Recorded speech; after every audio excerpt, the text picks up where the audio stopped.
This is Connie Reguli, and I'm here with Crista, and this is part 4. And thank you all for just going through this with us. It's so important to understand the real stories of life.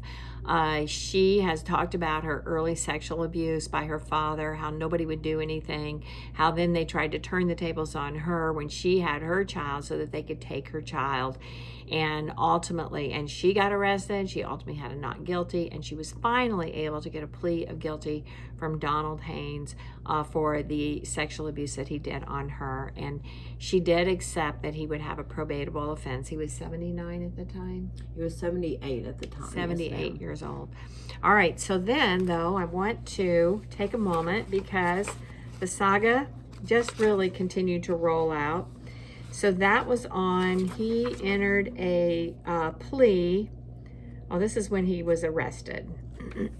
So he was arrested November 13th. November 13th, 2020. And then you said, but he made bond. Oh, in less than 3 hours. Yeah, it doesn't say how much. What was his bond? Do you know? $150,000. Wow. So he paid about $16, probably $17,000 to bond out. Wow. Rape, aggravated. They say here they charge him with aggravated rape. Times 6. Times 6, yes, ma'am. All right, so he doesn't plead in until July of 21. He actually pled August the 16th of 21. 21. Yes, so it took you another year and not quite a year. Right. On that. Yes, ma'am. Right. So, all right. So, but in the meantime, so he gets arrested on November the 13th, 2020 for a rape that happened 40 years prior. And then on December the 7th, a petition, whose name, wow. So they filed a petition to terminate your parental rights. Just, let's see, 3 weeks later. Yes, ma'am. And they've already decided to rename your child. Yeah, but they keep Haynes in there too. Disgusting. So they've changed the name of your child. She was born in 2009. So when this is filed, she is 12 years old. And the allegations against you are that the child's been removed for more than 6 months. Well, no shit, Sherlock, really. Failed to visit the child for 4 consecutive months prior. Failed to pay child support. Have been found to committed severe, so Tatum's order, they're relying upon Tatum's order, which is kind of a done deal in Tennessee. If you're fighting termination of parental rights, it's like, that's enough to terminate your parental rights.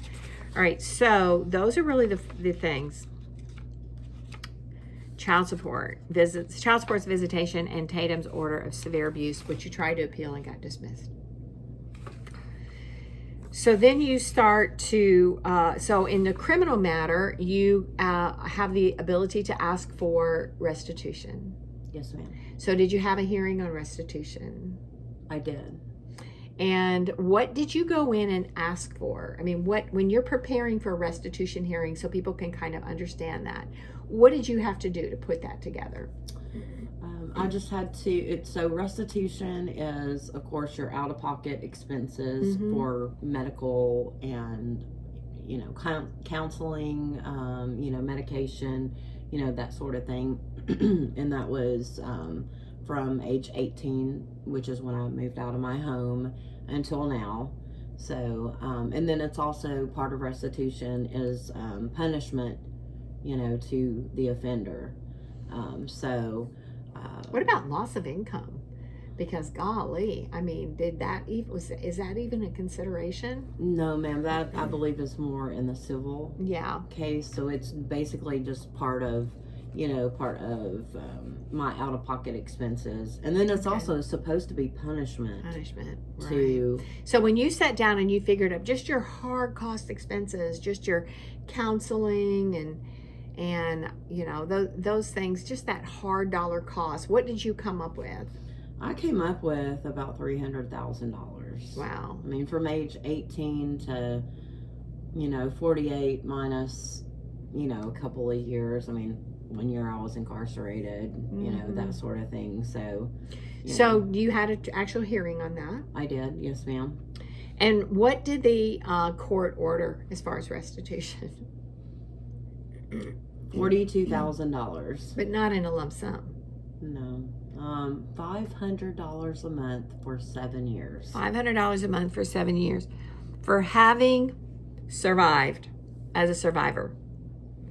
$500 a month for 7 years. That's so crazy. It's a slap in the face. It is a slap in the face. Especially for a man that has, $500,000 in unencumbered assets. Yeah, at least. Probably more than that. That's what papers say.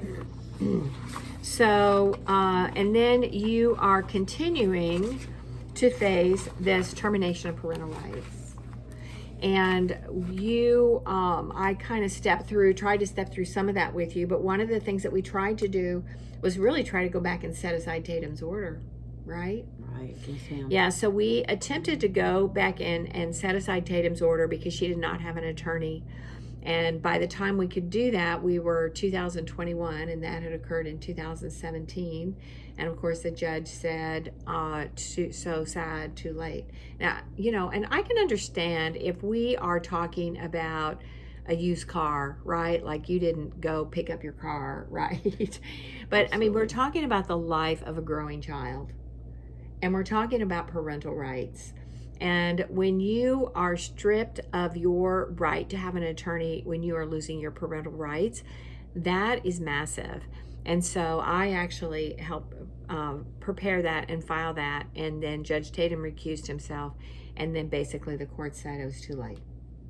Yes, ma'am.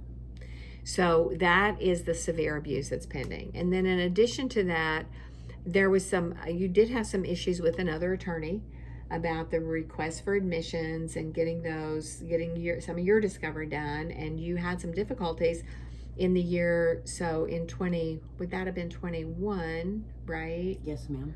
And they filed a request for admissions, and they did not get sent back at within 30 days, which is what they're supposed to do, even though sometimes the courts allow extensions on those.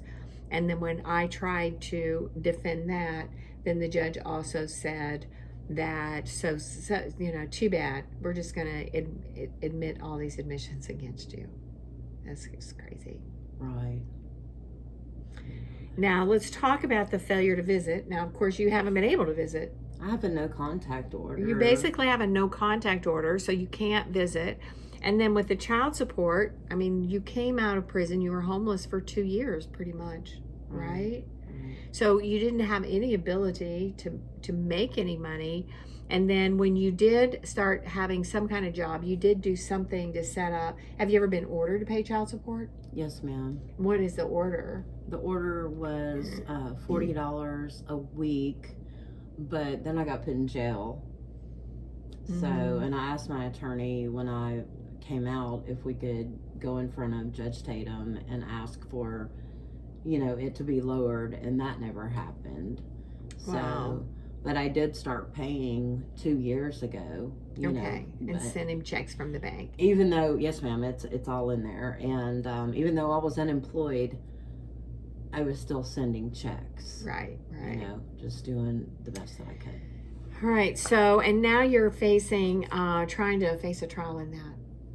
Yes, ma'am. Supposedly next month. Wow.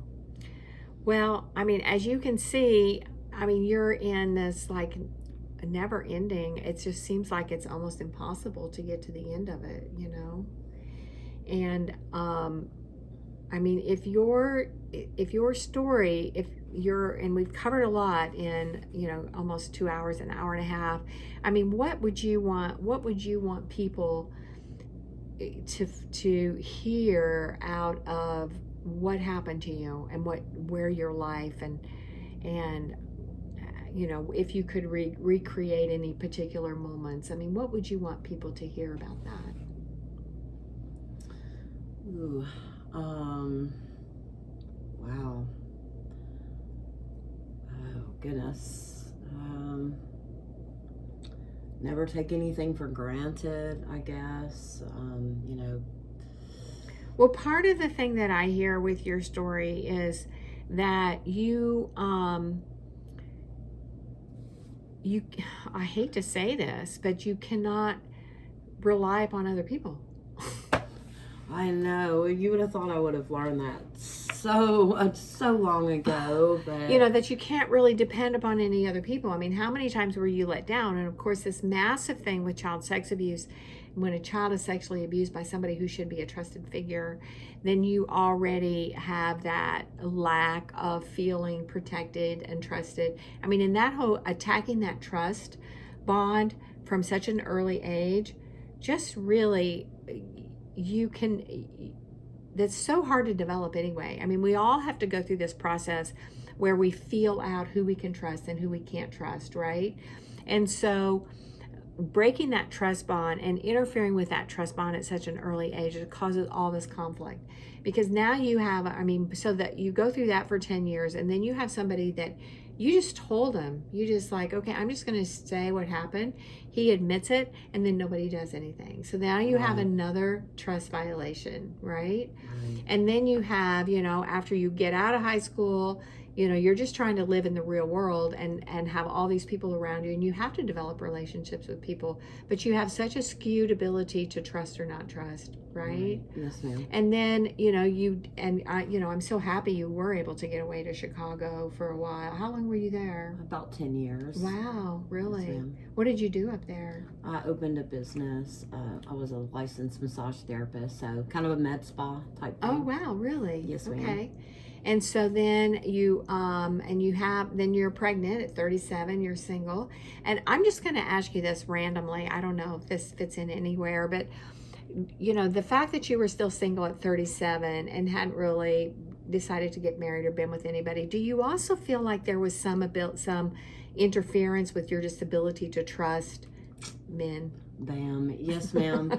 Absolutely. I mean, not my ability to trust men any other time, but that is the one reason when I had Caitlin that it was she and I never dated a man, well, one, and he lived in Germany basically, so I never would allow never would allow Caitlin around any man. I never dated, I never went out, I never did anything because I was so afraid that someone was going to touch her. So for me to be, you know, well, and do you feel like even before you had her, because I get that totally, before you had her and you just had male, female kind of dating relationships, did you also at points feel like there's an interference there with being able to go, you know, to have a long-term relationship? I never wanted to get married, that's for sure. I mean, yes, ma'am, I never long-term, just but once I realized I was pregnant, though, I was just like, thank you, Jesus, what a blessing. Especially at an you know, older and everything. But it was my life's, you know, that was it right there. I was like, I am going to give her the childhood that I never got. I'm going to be the best mom. I didn't have a good role model, but instinctively as a mother, I'm going to protect her. I just sort of knew I didn't have to have a mother to know what I needed to do. So and now they've totally cut you off from her for 6 years. Yeah, well, I just see, like I said, that, you know, the system didn't protect me. You know, they screwed that up. And then now they could actually do so. Now here we go again. The system failed me. Now it's time they can actually, in the same family, they could actually do something right now.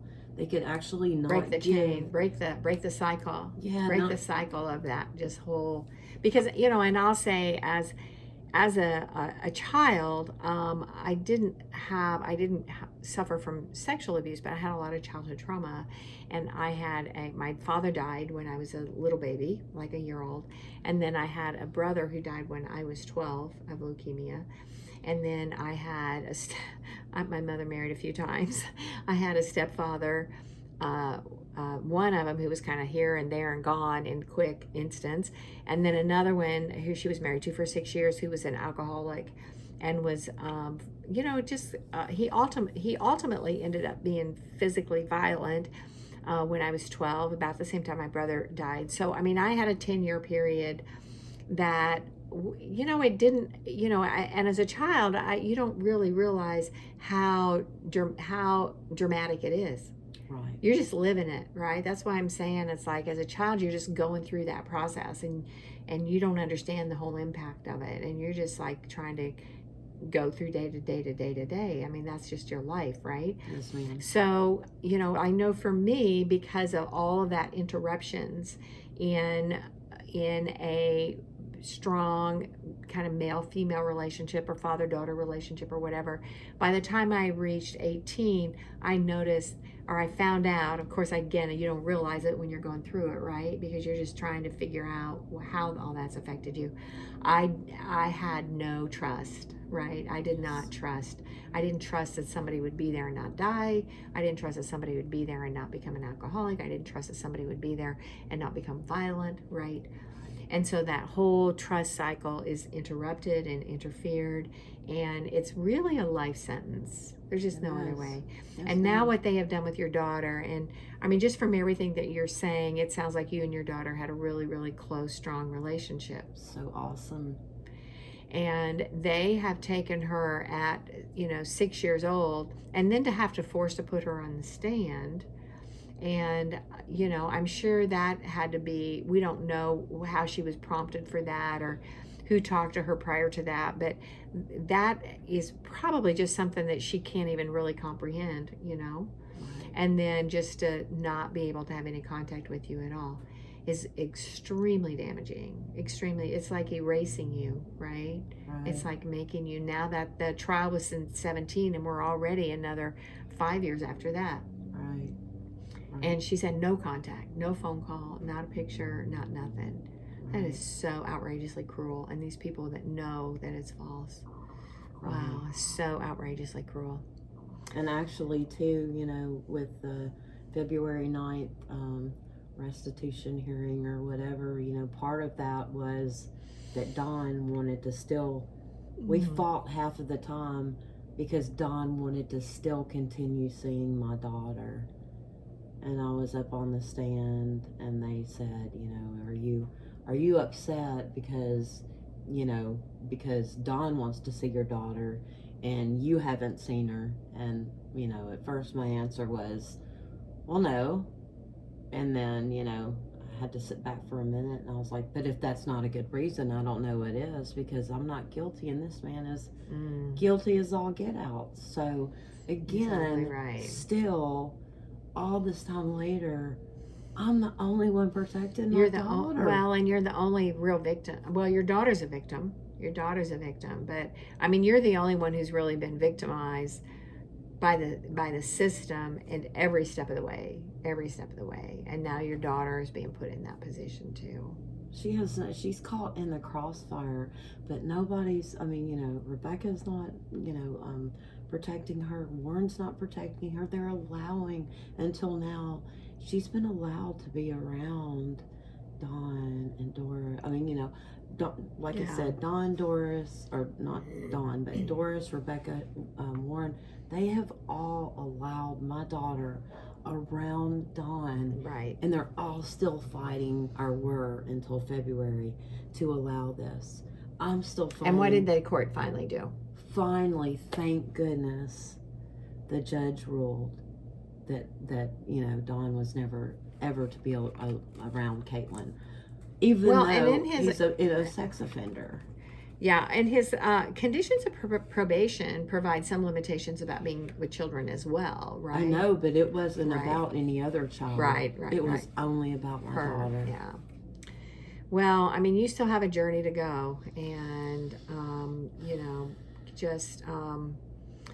do you feel, other than dealing with all of this, are you at least in a position now, life-wise, as far as working and living, that you feel like you have some measure of stability? Absolutely. Okay, I've got everything waiting, you know, for her to come home. I just have a system that's ultimately always failed me, that I'm hoping maybe will, you know, Well, you the tell your tables will story. turn. Yeah, and you tell your story strong. I mean, you just need to be very, very strong about it.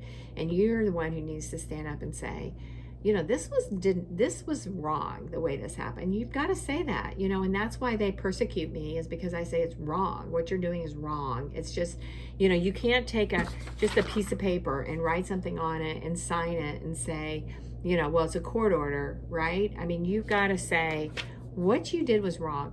Judge Tatum having a hearing without you having an attorney present is dead wrong, you know, and the dismissal is, I mean, that's, you know, series of unfortunate events, but it was still wrong. I mean, there's still an opportunity where a judge can say, you know, this is about a constitutional right here. We need to figure out why she hasn't shown up in court and see what we need to do. So, but anyway, I want to thank you. Yes, ma'am. Thank you you so stay much. strong. Thank and you. just keep plowing forward, girl, and just you know, and we're just gonna pray that some scales fall off some eyes, because I mean the same things happen with me in the persecution, and that's why, you know, I want stories to be told, because that's the only way we can heal, is if we take it, if we understand that this is real and it's happening and it's real. And I've been fighting for judicial integrity and accountability since 2010. So yeah, 12 years now. So, but we've got to keep on, and your story is valuable and important, and God put you there for a reason. And even though you don't know what it is. Not yet, but I'll figure it out. Yes, ma'am. All right, absolutely. All right, well, thank you, and I hope you made your way through it, because it is a long story, but there's so many details and there's so many hiccups in the judicial system that are so pervasive. It is not just her story. It's happening so many times in so many places, and we are allowing our children to become the victims. All right, so thank you and goodbye, and I'll talk to you later. Bye-bye.